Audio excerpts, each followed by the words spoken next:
여러분 안녕하세요. 안녕하세요. 반갑습니다. 오늘 여러분 이렇게 만나뵙게 돼서 너무 반갑고요. 오늘 여러분과 엄마의 돈 공부, 엄마라면 반드시 알아야 할 돈에 대한 모든 것에 대해서 강의를 진행을 하려고 해요. 여러분, 엄마의 돈 공부라고 했을 때 사실 돈이라는 단어가 굉장히 조금 무겁게 느껴지기도 하고요. 공부라고 했을 때 이 나이에 또 공부? 라는 생각이 또 드실 수도 있어요. 사실 저에게도 돈 공부, 돈이라는 단어가 굉장히 무겁게 그리고 어렵게 다가왔던 시기들이 굉장히 많았어요. 저는 오늘 여러분께 엄마의 돈 공부에 대해서 저도 여러분과 마찬가지로 지난 10년 동안 아이들을 키우면서 엄마로서 돈을 또 관리하고 모으는 과정에서 제가 느꼈던 것, 그리고 제가 경험했던 것, 이런 것들을 여러분들과 함께 나누는 시간을 가지려고 해요. 여러분 제 인상이 어떤가요? 좋죠. 이 말을 듣고 싶어서. 예. 제가 이렇게 인상이 좋은데 예전엔 어땠겠어요? 20대 후반에는 인상이 더 좋았죠. 완전 순수였었죠. 저는 20대 후반에 종잣돈 1,500만 원을 가지고 신혼생활을 시작을 하게 됐어요. 송파구의 먹자 골목 인근에 있는 작은 빌라 원룸에서 신혼생활을 시작을 했어요. 정말 제가 돈에 대해서 잘 몰랐고 재테크라고는 정말 지읒자도 잘 몰랐던 것 같아요. 그러다가 첫 아이를 이제 계획을 하게 됐어요. 여러분 혹시 아이 있으신 분 한번 손들어 보시겠어요? 다 있으시네요. 저는 다 동안이셔서 없으신 줄.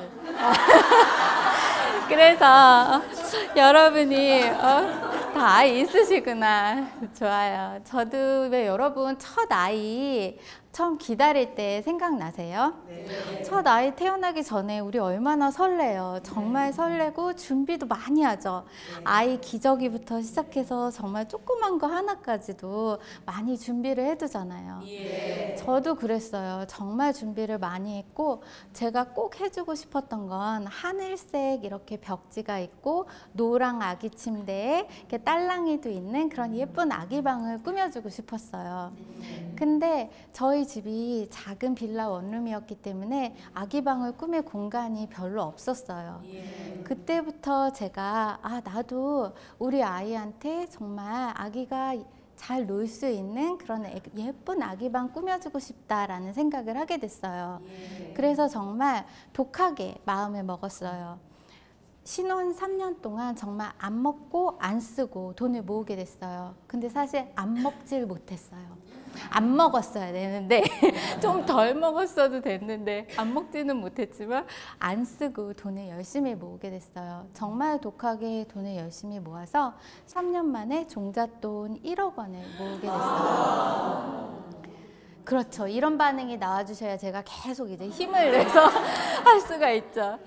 그래서 사실 저희 집에 딱 들어갔을 때 모든 게 다 이루어진 것 같았어요.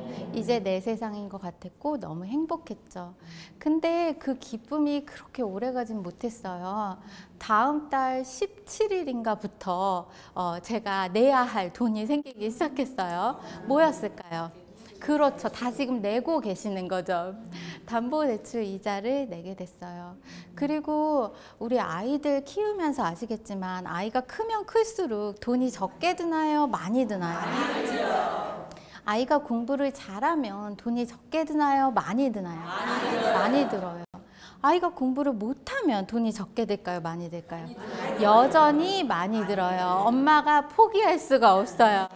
저희 엄마만 보셔도 저한테 계속 투자를 하시더라고요. 사실 아이를 키우면서 지출이 굉장히 많이 늘었어요. 아이 키우기 전에도 사실 아이를 낳기 전에도 돈을 모은다는 게 쉬운 일은 아니었어요. 근데 아이 태어나고 나서는 정말 생활비, 교육비, 그리고 아이한테 해주는 여러 가지 지출들이 계속 늘어나게 된 거죠. 어느 날이었어요. 저는 이제 계속 일을 하면 복직을 하게 됐어요. 복직을 하게 됐고 굉장히 바빠졌죠. 그러던 어느 날 제가 굉장히 바쁘게 하루하루 보내고 있었어요. 회사에 이제 눈치를 보면서 퇴근을 막 해가지고 달려왔어요, 집에. 그때 저희 아기를 봐주시던 이모님이 계셨는데 제가 가자마자 이모님도 그날 굉장히 힘드셨는지 뒤도 안 돌아보시고 바로 가시더라고요. 저는 가방을 딱 내려놓고 옷 못 갈아입고 아기를 이렇게 안게 됐어요. 아기를 딱 안았는데 아기가 저를 보면서 빵긋 웃는 거예요. 제가 아기를 딱 안으면서 갑자기 나도 모르게 그런 생각이 들었어요. 아, 힘들다 라는 생각이 들었어요. 아, 내가 지금 이렇게 나에게 빵긋 웃는 이 아기를 정말 잘 키울 수 있을까? 이 아이가 원하는 것 또는 이 아이에게 필요한 것 내가 해줄 수 있는 좋은 엄마가 될 수 있을까? 이런 생각이 들었어요. 굉장히 마음이 무거웠어요. 그리고 나서 그날 밤에 이제 잠이 들고 이제 나도 모르게 걱정을 안고 잠이 들게 됐죠. 그리고 나서 또 시간이 흘렀어요. 어느 날 또 시간이 조금 흐르고 나서 둘째가 생겼어요. 이제 어떡해요? 이제 더 지출도 늘어날 것 같고 더 바빠질 것 같았죠. 저희 남편하고 저하고 이제 얘기를 해봐야겠다. 가족회의를 소집했어요. 아기도 딱 앉혀놓고 가족회의를 소집을 했어요. 우리도 좀 뭔가 해봐야 되지 않을까? 지출은 늘어가고 또 다른 사람들 얘기 들어보면 재테크도 하고 돈도 굴리고 그런다는데 우리도 좀 해봐야 되지 않을까? 제가 이렇게 얘기했어요. 그랬더니 저희 남편이 우리가 뭐 돈이 있어야 하지 이렇게 얘기를 하더라고요. 그래 맞아 없지 하고 딱 앉아 있는데 저희가 살고 있던 그 집이 보였어요. 그래서 그러면 우리 이 집을 한번 전세로 주고 다시 한번 시작해 볼까? 그런 생각이 들었어요. 아기야 넌 어떻게 생각하니? 그때 아기가 끄덕끄덕 침대에서 끄덕끄덕 하는 것 같았어요. 그래 엄마 할 수 있어. 마치 그런 눈빛을 보내더라고요.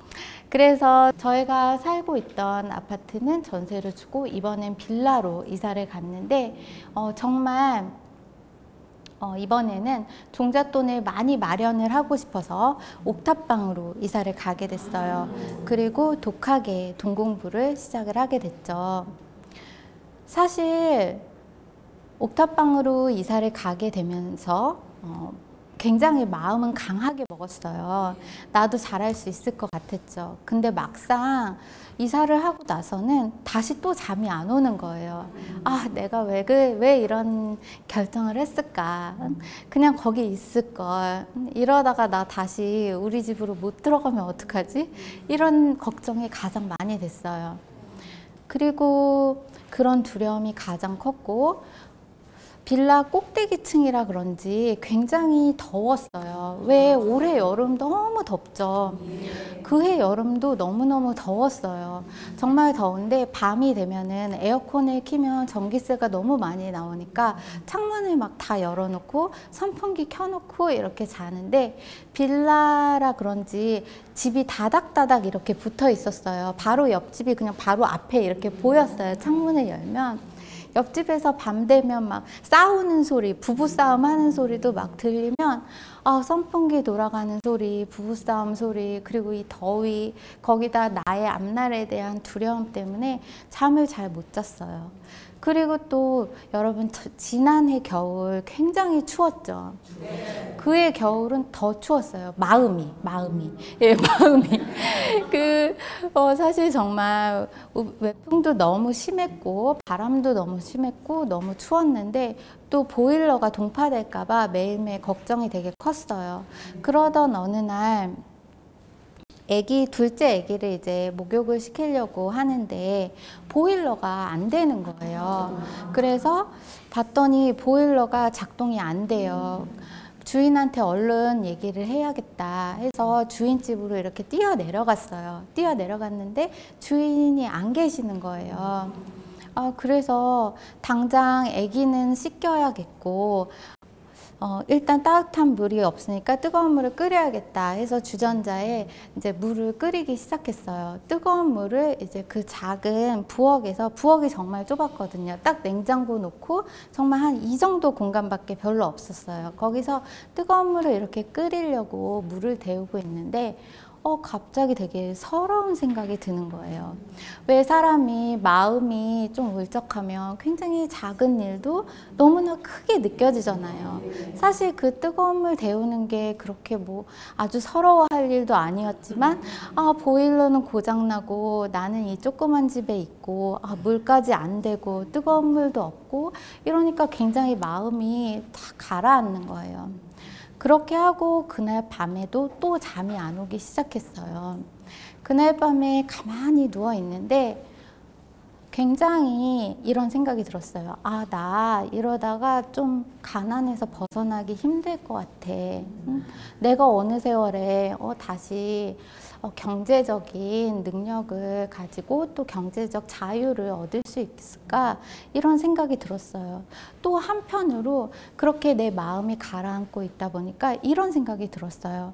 내가 여기까지 오기로 결정까지 했는데 왜 나 이러고 있는 거지? 힘을 내야 되지 않을까? 라는 생각이 들었어요. 그러면서 그때 커피를 한 잔 딱 마시고 책상에 딱 앉았어요. 책상에 딱 앉아서 적기 시작했어요. 내가 이곳에 이사 오기로 한 이유가 무엇이었을까? 그리고 나는 왜 이렇게 경제적인 자립을 하기 위해서, 경제적 안정을 추구하기 위해서 노력을 해야 하나? 나만의 이유를 적어보기 시작했어요. 저에게는 여러 가지 이유가 있었는데 가장 첫 번째 이유는 나를 잃고 싶지 않아서였어요. 내가 인생을 살아가면서 정말 느낄 수 있는 즐거움과 또 기쁨, 행복감 이런 걸 잃어가고 있는 나 자신이 안타까운 마음이 굉장히 많이 들었어요. 나를 잃고 싶지 않아서가 첫 번째였고요. 두 번째는 물론 저를 향해 빵긋 웃는 애기였겠죠. 애기한테 정말 비싼 장난감, 옷 이런 거는 못 해줘도 아이가 어느 분야에 잠재력을 보일 때에는 내가 과감하게 투자도 해주고 뒷바라지도 해줄 수 있는 엄마가 되고 싶었고요. 세 번째는 저희 가족과 또 사이좋게 지내고 싶어서였어요. 돈 문제, 자꾸 이렇게 적자가 나고 그러니까 남편하고 얘기를 할 때도 별로 좋은 대화가 나오지 않는 거예요. 돈 때문에 가족과 싸우고 싶지 않았고요. 네 번째로는 저를 뒷바라지 해주셨던 어머님과 아버님께 정말 노후에 잘해드리고 싶었어요. 저에게는 정말 여러 가지 이유가 있었고 나만의 Y를 적어보면서 다시 한번 힘을 낼 수 있었어요. 저는 오늘 이 강의를 보고 듣고 계시는 여러분께도 분명히 여러분만의 강렬한 이유가 있으시다고 생각을 해요. 저에게도 사실 그때 적었던 그런 나만의 이유들이 제가 10년 동안 앞만 보고 갈 수 있는 그런 힘이 되었어요. 그래서 잠시 한 10초 정도 여러분만의 Y를 한 3가지 정도 생각해 보는 시간을 갖도록 할게요. 좋습니다. 여러분이 지금 생각하시는 그 이유가 앞으로 여러분을 이끌어 드리는 강렬한 이유가 될 거라고 저는 확신하고 있어요. 제가 그때 깨달았던 몇 가지가 있었는데요. 내가 정말 개미처럼 열심히 일을 하고 정말 노력을 했지만 내 생활이 별로 나아지는 것 같지 않다는 느낌을 받을 때가 굉장히 많았어요. 그렇죠. 우리가 사실 그동안 열심히 하지 않았던 건 아니죠. 우리 모두 굉장히 나름대로 최선을 다해서 열심히 살고 있어요. 그렇지만 내가 원하는 삶에서 조금 멀어지거나 또는 가까이 가지 못하는 이유는 방법을 몰랐던 것이 아닐까라는 생각이 들었어요. 내가 잠시 멈춰서 한 번 더 생각해 봐야 되는 타이밍이 아닐까라는 생각이 들었죠. 그러면서 가난에서 벗어나기 위해서 필요한 것이 돈 공부다라는 생각을 하게 됐어요. 내가 돈에 이렇게 이끌려가고 돈 때문에 힘들어하는 삶이 아니라 돈에 대해서 정말 공부를 하고 경제에 대해서도 공부를 하고 내가 이끌어가는 돈을 나의 자유와 행복의 수단으로 만들어야겠다라는 결심을 하게 됐어요. 그리고 나서 옥탑방으로 가고 나서 10년의 세월이 지났어요. 10년 동안 정말 많은 일이 있었죠. 저는 다시 저의 예쁜 집도 마련을 했고요. 노후를 위해서 작은 상가도 마련을 하게 됐어요. 그리고 은행에 10년 동안 재직을 하면서 엄마의 돈 공부, 엄마의 가계부, 엄마의 첫 부동산 공부, 엄마 시리즈 전문 작가 엄마 시리즈 경제 경영서를 4권 정도 출간을 했어요. 감사합니다. 그 4권 정도 출간을 했고, 지금은 여러 장소에서 이제 교육청 또는 고용노동부, 정부 기관과 기업 등에서 어머님들을 대상으로 강의를 많이 진행을 하고 있어요. 그리고 또 방송에서 재테크 멘토링을 하고 있고요. 또 미혼모들이 돈 때문에 힘들어 하시는 분들을 위해서 재무 코칭도 하고 있고 여러 가지 활동을 하고 있어요.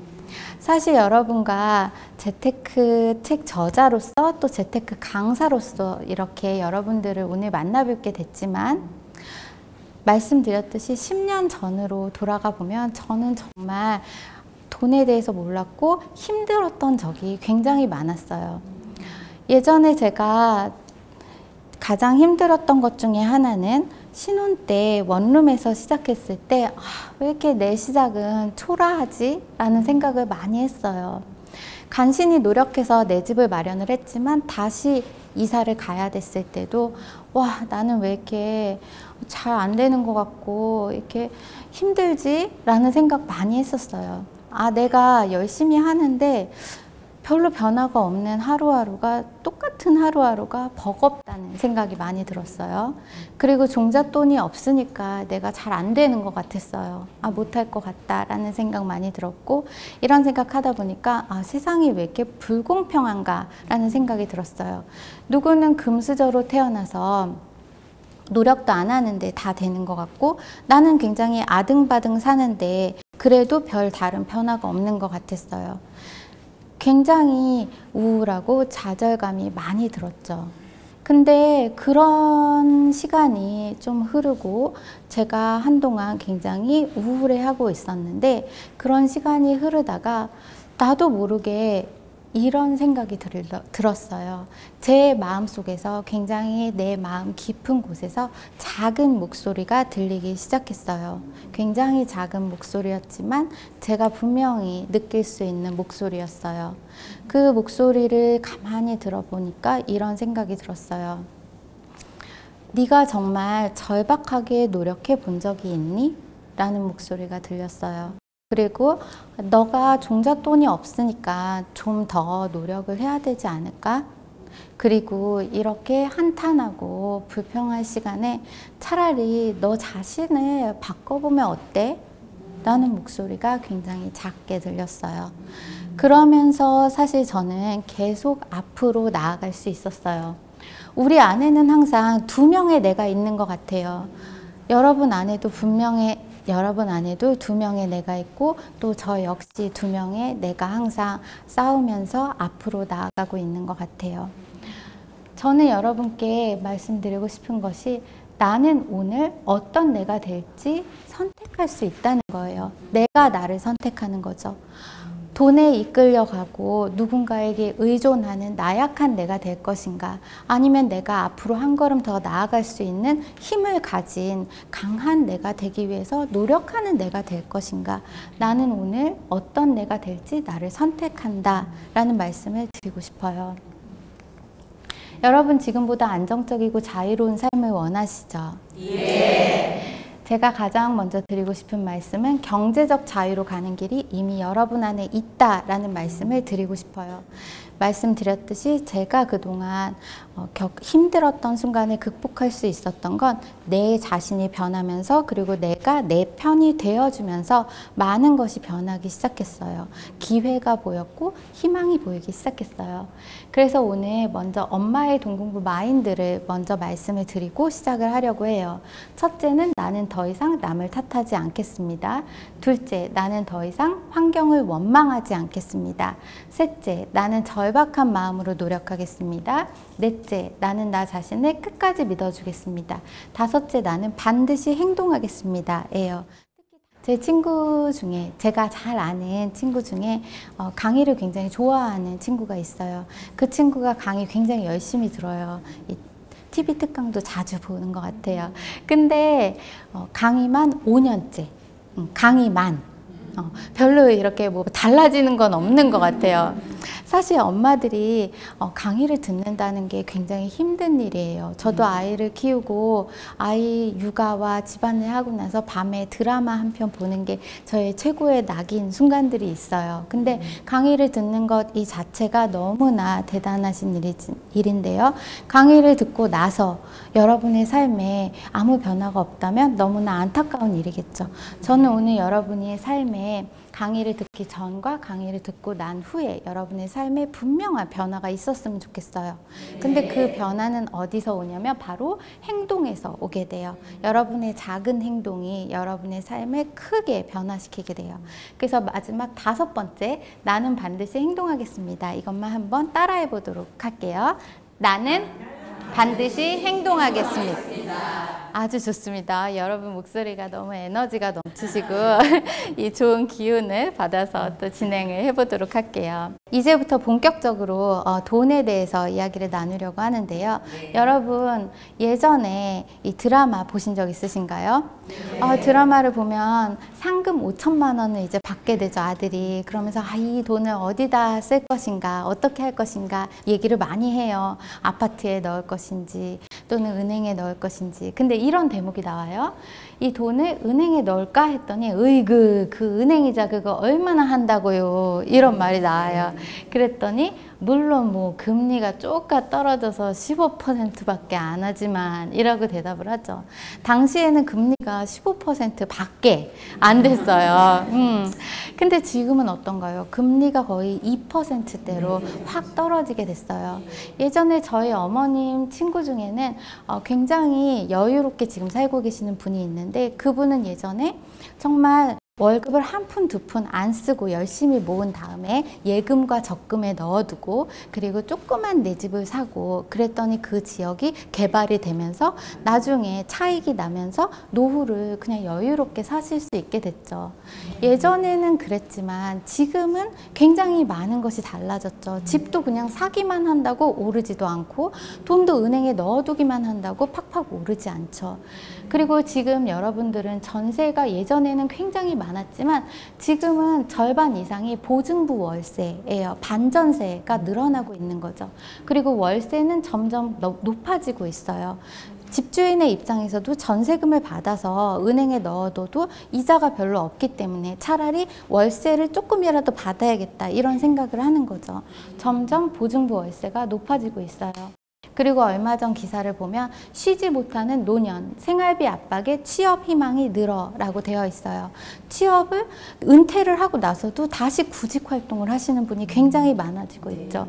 한국 노인의 빈곤율은 OECD 1위고 노후 파산이라는 단어까지 나왔어요. 제가 예전에 워킹맘으로 정말 힘들게 살 때 저는 작은 소망이 있었어요. 여러분도 아마 여러분이 꿈꾸시는 삶이 있으실 거예요. 우리가 꿈꾸는 삶은 아이와 함께 시간을 보낼 때에도 좀 안정적으로 내 수입이 그대로 안정적으로 있었으면 좋겠다. 그리고 여름이나 이럴 때 되면 여름 휴가도 가족들과 함께 좀 갈 수 있으면 좋겠고, 노후에도 내가 마음 편하게 좀 안정적으로 살면 좋겠다. 이런 꿈을 꾸죠. 우리가 뭐 100평짜리 집에 나는 정말 수입차를 끌고 매년 해외여행을 멀리 가겠다. 이런 꿈을 꾸시는 분도 아마 계시는 것 같아요. 그럴 수도 있지만 우리 대부분은 굉장히 소박한 꿈을 가지고 있죠. 근데 그 소박한 꿈마저 사실 이루는 게 쉬운 일이 아니라는 거예요. 요즘은 평균 퇴직 연령이 49살이에요. 49살이 되면 남편이 만약 은퇴를 하고 나면 그 이후에 내가 생활비는 계속 들어가고 그 이후에 돈을 어디에서 어떻게 충당을 할지 우리 모두가 고민을 하게 되는 거죠. 그렇기 때문에 저는 여러분께 이 말씀을 드리고 싶어요. 내가 소득이 조금이라도 있을 때, 내가 자산이 있을 때 그 자산이 나를 위해서 일하게 해주셔야 돼요. 스스로 은행이 되라 라는 말씀을 드리고 싶은데요. 여러분 은행에 돈 예금이나 적금 이런 거 많이 하시잖아요. 은행은 사실 어떻게 이익을 얻을까요? A라는 사람이 은행에 예금을 하고 나면 B라는 사람이 은행에 이제 대출을 하게 되면 그 예금이자와 대출이자 사이에 간격이 있죠. 그 마진으로 은행이 수입을 얻게 되는데 그걸 예대 마진이라고 해요. 근데 은행의 입장에서 대출을 해줄 때 아무한테나 막 대출해 주나요? 아니죠. 이 사람이 정말 잘 갚을 수 있나? 안정성을 체크를 하죠. 신용도 보고 그동안 어떻게 했나도 보고 소득도 보고 굉장히 안정적인 투자를 하기 위해 노력을 하죠. 저는 여러분 스스로가 이제는 은행이 되어야 한다고 생각을 해요. 내가 있는 돈을 나를 위해서 조금 더 소득을 얻어낼 수 있도록 운용하는 그런 시간이 있어야 된다라는 말씀을 드리고 싶어요. 스스로 은행이 되라. 이거 한번 따라해보고 지나가도록 할게요. 스스로 은행이 되라. 좋아요. 지금 보니까 은행주, L은행, P은행, Q은행 많은 은행들이 지금 모여 있어요. 여러분이 이제 내가 은행이 된 것처럼 정말 나의 자산을 나를 위해서 일하게 해야 된다라는 말씀을 드리고 싶어요. 그리고 거기서 나오는 소득을 저는 아바타 소득이라고 불러요. 여러분 혹시 아바타라는 영화 보셨나요? 네. 다 보셨구나. 영화 아바타를 보게 되면 주인공이 휠체어에 앉아 있지만 주인공을 대신해서 가상의 인물이 아바타가 바로 여러 가지 미션을 수행을 해주죠. 우리가 노후에 조금 더 편안하게 보내는 시간 동안에 우리를 대신해서 일해줄 소득을 저는 아바타 소득이라는 명칭으로 이제 이야기를 하고 있어요. 혹시 여러분의 아바타 소득 생각나시는 거 있으신가요? 그렇죠. 주식 뭐 여러 가지 있으실 거예요. 예전에 사실 우리 어머님들이 예금이나 적금에 넣어뒀을 때 그 예금 적금 이자가 높았을 때 그것도 사실은 아바타 소득의 일환이겠죠. 두 번째는 주식이나 펀드 투자가 있을 것이고 세 번째는 부동산 임대 수입이 있을 것이고 프랜차이즈 사업 네 번째 그리고 다섯 번째는 이제 컨텐츠 수입 등이 있을 거예요. 제가 아시는 어머님은 주식을 한 10년 전에 굉장히 우량주 위주로 해서 매수를 해 두셨었는데 남편분이 은퇴하실 때쯤 되니까 그 소득이 굉장히 늘어나 있으셨던 경우가 있으세요. 그리고 부동산 임대도 아이들이 결혼을 하고 나서 집이 방 한 칸이 남은 거예요. 좀 넓은 집에. 그 방 한 칸을 이를 통해서 임대를 해서 작은 소득을 또 얻고 계시는 은퇴 부부들도 계세요. 또 프랜차이즈 사업이라고 해서 내가 평소에 음식 솜씨가 굉장히 좋았었는데 그런 요리 솜씨를 가지고 아파트 단지 내 상가에 작은 유기농 반찬 가게를 여셨다가 또 그 유기농 가게가 굉장히 잘 되면서 확장하면서 프랜차이즈로 넓히신 분도 계세요.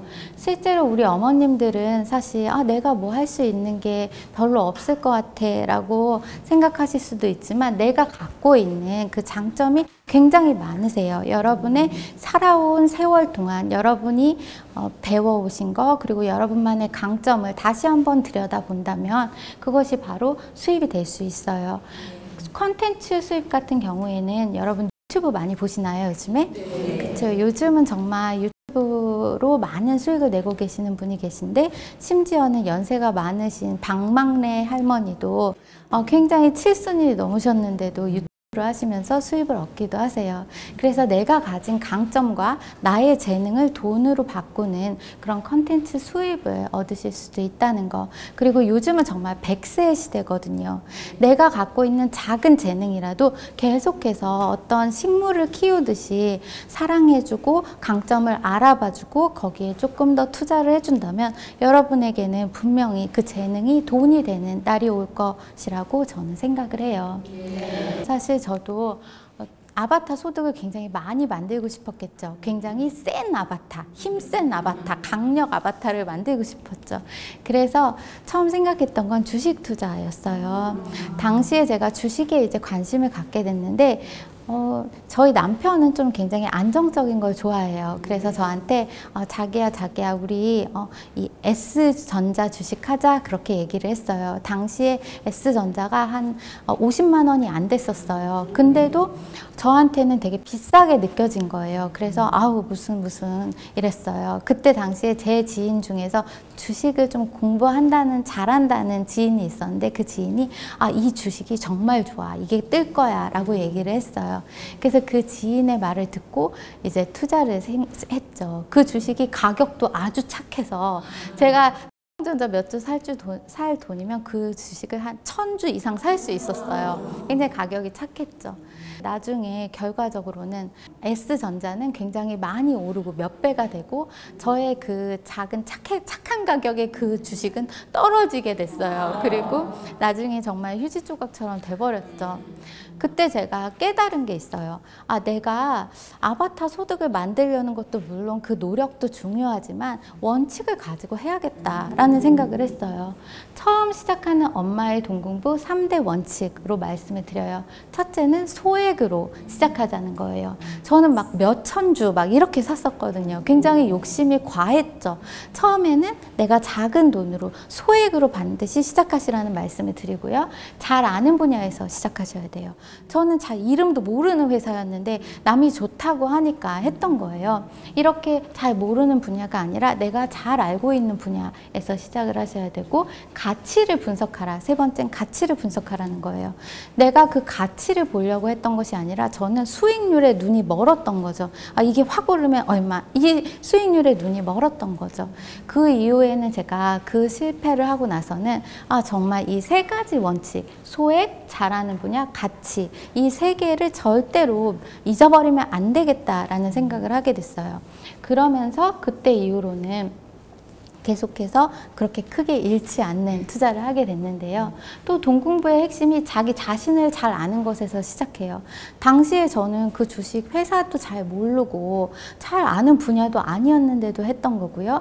주식 자체가 저와 잘 안 맞았어요. 매일매일 확인해야 되고 매일매일 체크해야 되는 그 부담감이 제가 육아를 하면서 하기에는 너무나 과도한 부담감이었던 거죠.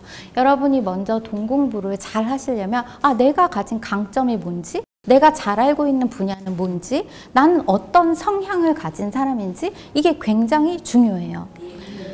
투자하시기 전에 체크해야 될 3대 요소는 수익성, 안정성, 황금성이에요. 제가 3명의 캐릭터를 이제 만들어 봤어요. 나 여유 여사예요. 돈도 많고 좀 안정적인 자금을 모으셨어요. 이렇다면 실제로 지금 중요한 건 안정성이 되겠죠. 그래서 이런 분들은 또 예금도 하시고 채권도 하시고 조금 더 안정적인 걸 찾아 나가시죠. 나 급함 주부. 나는 아직 자산이 별로 없고 막 좀 성장을 많이 해야 될 때예요. 이럴 때에는 수익성이 굉장히 중요하겠죠. 나 혼주. 지금 아이가 결혼해서 목돈이 들 수도 있고 또는 등록금이 많이 들 수도 있어요. 이럴 때 중요한 건 황금성이 돼요. 내가 곧 돈이 필요한데 다 묶어둘 수는 없겠죠. 그래서 나의 상황과 나의 연령대 그리고 나의 자금에 따라서 이 세 가지를 고려를 하셔서 투자를 해야만 잃지 않는 투자를 하실 수가 있어요. 그렇게 제가 여러 가지 실패도 하고 사실 저도 굉장히 많은 실수를 했던 것 같아요. 실수와 실패도 없이 뭐 넘어지지도 않고 달리고 막 이런 사람은 없는 것 같다라는 생각이 들어요. 근데 그런 어려움과 실수를 겪으면서 제가 깨달은 게 있어요. 내가 단계별로 돈 공부를 해야겠다라는 차근차근 해야겠구나 라는 생각을 했어요. 첫째는 책과 경제신문이에요. 제가 원래 로맨스, 이런 로맨스 소설만 읽던 제가 이제 경제책을 막 읽기 시작했어요. 그리고 경제신문을 구독하기 시작했어요. 신문을 구독해서 부동산, 금리, 그리고 주식, 요 세 가지, 주가, 부동산, 금리, 이 세 개를 매일 확인을 하기 시작했어요. 온라인, 오프라인으로 정보를 검색하기 시작했어요. 온라인상의 재테크 카페에 가입을 하기 시작했어요. 가입을 하면 여러분 혹시 온라인 카페에 가입하신 분 계신가요?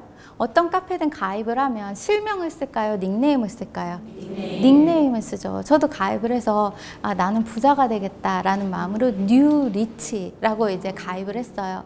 들어가 봤더니 빌딩 부자, 100억 부자, 건물주, 굉장히 저보다 센 닉네임이 많이 있더라고요. 근데 그 재테크 카페에 가입을 해서 여러 가지 글을 읽었어요. 성공담도 읽고 실패담도 읽고 또 칼럼도 읽으면서 지식을 많이 쌓았어요.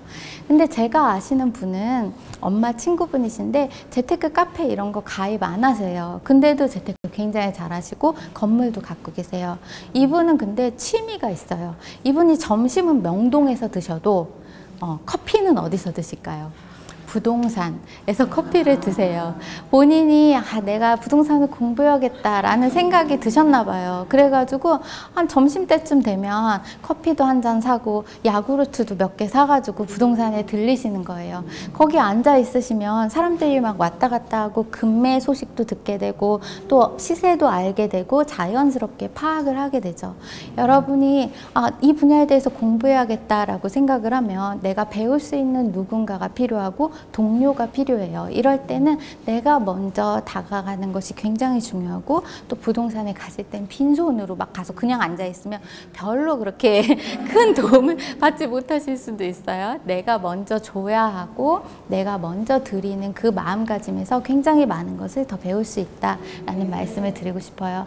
그리고 세 번째는 강의와 세미나예요. 오늘 여러분 이렇게 강의를 들으시는 것처럼 저도 강의도 많이 들었고 세미나도 많이 들었고 요즘 제가 강의를 하다 보면 50대 어머님들이 굉장히 많이 오세요. 왜냐하면 남편이 은퇴할 시기가 되면 마음이 불안하잖아요. 그래서 강의와 세미나, 그 다음에 모의 투자. 우리 보통 수능 같은 경우에는 모의고사를 많이 보잖아요. 근데 투자는 어머님들이 굉장히 느낌이 와서 이렇게 하시는 분들이 많아요. 제가 아는 분은 아파트 분양하는 아파트를 보러 갔는데 막 설명을 듣다 보니까 분양 상가가 굉장히 좋아 보이신 거예요. 그러면서 상가를 계약을 하고 오신 분이 계세요.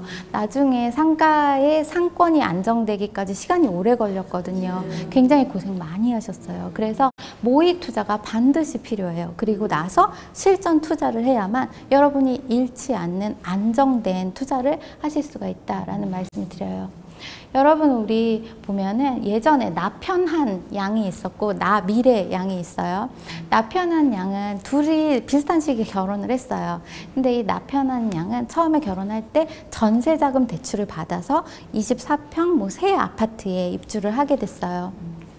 나미래 양은 그냥 작은 빌라에 시작을 하고 돈을 좀 모으기 시작했어요. 그렇게 해서 4년이 지났는데 나편한 양의 그 집주인이 전세를 한 1억 이상 높여달라고 요구를 했어요. 너무 아깝잖아요. 그리고 그때에는 아기가 2명이 됐어요. 그래가지고 아기가 2명이 돼가지고 좀 넓은 집으로 가야겠다라는 생각을 한 거죠. 그러면서 서울에서는 넓은 집이 없으니까 좀 외곽으로 가서 넓은 집에 새 아파트에 이제 이사를 가게 됐어요.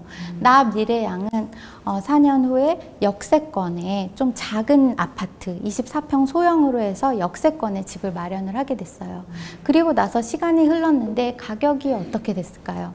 나중에 나 편한 양의 집은 별로 오르지 않았고 나 미래 양의 집은 좀 오르게 됐어요. 우리가 집을 살 때 사실 내 집을 마련한다는 건 너무나 중요한 일이죠. 우리 소원이 뭐예요? 우리의 소원은 그 통일? 우리 내 집?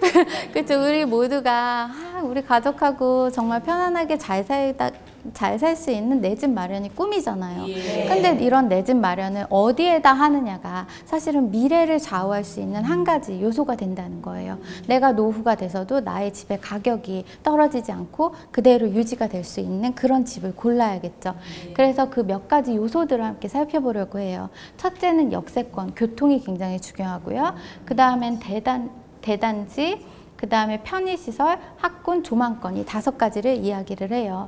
요즘은 역세권이 사실 지하철이 멀리까지도 뚫려 있기 때문에 특히 중심 지역에서 일자리가 모여 있는 곳에서 가까워야 돼요. 서울을 예로 들자면 강남, 여의도, 시청에서 가까워야겠죠. 그리고 몰세권이라는 말이 있어요. 옆에 이런 몰이 있다던가 또는 마트라던가 편의시설 큰 게 있으면 살기에도 편하고 집값도 안정적으로 유지가 되죠. 세 번째는 학세권이란 말도 또 생겼어요. 옆에 학원이 많다던가 또는 좀 좋은 학교가 있다거나 학군이 괜찮다면 가격이 좀 유지가 되어주죠. 네 번째는 숲세권이에요. 요즘에 미세먼지가 너무 심하기 때문에 집에서 어떤 공원이 보인다던가 좀 공기가 괜찮을 수 있는 지역이라면 사람들이 선호를 하고 있죠. 그래서 이 4가지 너무 주관적인 조건이 아니라 이런 4가지 요소들 꼭 고려를 하셔서 여러분이 집을 고르시면 별로 잃지 않은 투자가 될 수 있다라는 말씀을 드려요. 그래서 실제로 서울의 이 교통망에 대한 계획이 또 있고요. 또 서울 도시 기본 계획이 있고 2030 서울 플랜이 있어요. 이런 부분을 보시고 이런 지역들을 여러분이 공부를 하시다 보면 아, 내가 여기다가 내 집을 마련해야겠구나 이런 감을 얻으실 수가 있죠. 또 하나는 여자의 강점 중에 하나가 리모델링이라고 말씀을 드려요. 왜 제가 집을 보러 갔는데 저희 남편은 집 보러 가서 이렇게 수도를 막 틀어봐요. 수도도 틀어보고 문도 열어보고 그래요. 근데 우리 여자들은 안 그렇죠. 아, 예쁜가 먼저 보죠. 여자의 강점 중에 하나가 바로 예쁘게 꾸밀 수 있는 이런 감각인데요. 주부가 좋아하는 집이 나중에도 금세 매매도 오르고 좀 매매도 잘 되고 거래도 잘 되게 돼 있어요. 그래서 여러분이 갖고 있는 집을 지금 막 다 고쳐져 있고 완벽하고 이런 거는 사실 가격이 비싸죠. 그래서 우리가 원하는 건 지금 좀 리모델링이 필요한 집, 약간 부족함이 있지만 그걸 나의 감각으로 우리 어머님들의 멋진 감각으로 좀 올릴 수 있는 이런 집을 골랐을 때 우리에게 더 큰 이익이 올 수 있다라는 말씀을 또 드리고 싶어요. 여기까지 들으시면 여러분 아마 이 생각하실지도 몰라요. 아, 내가 그래 왜 돈을 모아야 하는가? 돈 공부의 이유도 알겠고 또 아바타 소득에 대해서도 들었고 여러 가지 리모델링에 대해서도 들었지만 종잣돈이 있어야 그런 걸 하지라는 생각할 수도 있어요. 저도 그랬어요. 저도 종잣돈 1,500만 원으로 시작해서 종잣돈이 없던 시기가 너무나 많았기 때문에 내가 종잣돈을 어떻게 하면 좀 빨리 모을 수 있을까? 잘 모을 수 있을까? 너무 많이 고민을 했었어요. 그래서 제가 고민했던 것을 여러분과 좀 함께 나눠보려고 해요. 종잣돈을 모으는 방법 중에 하나는 첫째 지출 통제, 둘째 예산 관리, 셋째 다이아몬드 통장이에요. 지출 통제라고 해서 여러분이 아마 오늘부터 그래 뭐 나는 오늘부터 화장품도 안 사, 옷도 안 사, 밥도 덜 먹을래, 1일 1식을 이제 실천할래 이렇게 하실 수도 있어요. 근데 그렇다고 해도 결과적으로 보면 사실 하나도 못 줄이실 수 있어요. 모두 다 하겠다라는 건 굉장히 큰 야심이죠. 저는 그냥 딱 한 가지에만 집중하시라고 말씀을 드려요. 이번 달엔 이거 하나만 줄이겠다. 그래서 제가 지금 코칭을 하고 있는 분이 계시는데 종잣돈 모으기 멘토링 하시는 분 중에 한 가지 줄이시라고 했더니 외식비를 줄이셔야겠다고 했어요. 그랬더니 35만 원에서 3만 원으로 확 줄어들게 되셨어요. 하나만, 딱 하나만 집중을 하시면 여러분이 줄이시기가 좋아요. 나는 한 놈만 팬다 라는 영화 대사도 있듯이 정말 딱 하나만 집중을 하시면 지출을 줄이실 수가 있고 그렇게 해도 1년이면 12가지 항목을 줄이실 수 있게 되고 좋은 습관이 여러분에게 배게 돼요. 그리고 두 번째는 매일 아침 나서면서 신발 딱 신고 현관 나서면서 나 오늘 얼마 쓸 것이다 예상 지출을 적어보라고 하셨어요. 왜냐면 우리가 사실 예산을 짜놔도 어느새 그걸 체크카드에 넣어놔도 아직 한 달은 반도 안 지났는데 돈은 다 없어질 수가 있어요. 그래서 매일매일 내가 나가기 전에 예상 지출이 얼마인지 써보라고 했더니 얼마 지나지 않아서 0이 됐어요. 왜냐면 여러분이 다이어트 하실 때도 그래요. 가장 첫 번째는 몸무게를 일단 재야 되잖아요. 외면하시는 되시는 분들이 많아요. 그래서 이게 굉장히 중요하다라는 말씀을 드리고, 또 세 번째는 다이아몬드 통장이에요. 다이아몬드 통장 같은 경우에 이달의 꿈을 꼭 적어보시라고 말해요. 왜 우리가 돈을 모으는 이유 중에 하나도 사실은 더 큰 안정과 또 행복을 위해서죠. 내가 돈 모으겠다고 안 먹고 안 쓰고 친구도 안 만나고 어쩌다 만났는데 돈도 안 써. 이러면 사실 굉장히 삶이 각박해지겠죠. 저는 여러분께 이달의 꿈 하나씩 10만 원 내외에서 한번 만들어 보시라고 말씀을 드려요.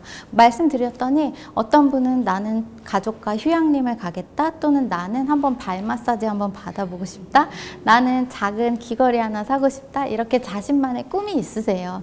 이달의 꿈 딱 하나씩 정하면 내가 돈을 모을 때에도 의미가 생겨요. 아, 내가 이걸 위해서 돈을 안 쓰고 대신 요거 꼭 내가 원하던 거 해야겠다 라는 생각이 들죠. 그리고 다이아몬드 통장이라고 해서 나에게 먼저 투자하라 라는 말씀을 드려요. 내가 나 자신에게 투자를 하는데 사실 나에게 투자할 때 어디다 투자해야 되나요? 생각하실 수 있어요. 첫째는 건강, 운동을 작은 거라도 뭐 3만 원짜리라도 요가라도 끊으면서 건강에 유의를 해주시고요. 그 다음엔 독서, 그 다음엔 여행, 이 세 가지를 말씀을 드려요. 인생은 목표를 이루어 나가는 과정이 더 중요하다라고 저는 생각을 해요. 그래서 여러분이 이런 과정을 통해서 정말 진정한 자유와 또 행복을 얻으실 수 있으면 좋겠어요.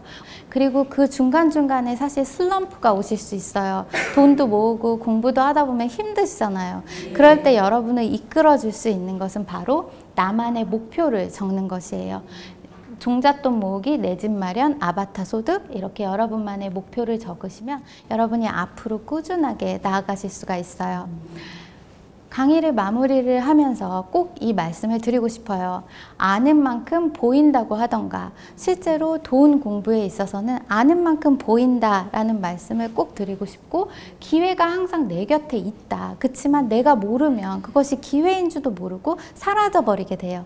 세 번째, 최고의 재테크는 나에 대한 믿음으로 완성된다. 내가 이게 보이고 기회인 줄도 알아도 내가 나를 믿어주지 않으면 우리는 한 걸음도 앞으로 나아갈 수 없어요. 그래서 여러분, 최고의 재테크는 나에 대한 믿음으로 완성된다라는 말씀을 드리고 싶고요. 앞으로 여러분 자신을 믿으면서 앞으로 꾸준하게 나아갈 여러분을 위해서 큰 박수 보내드리면서 강의를 마무리를 하도록 할게요. 나 자신에게 큰 박수 부탁드립니다.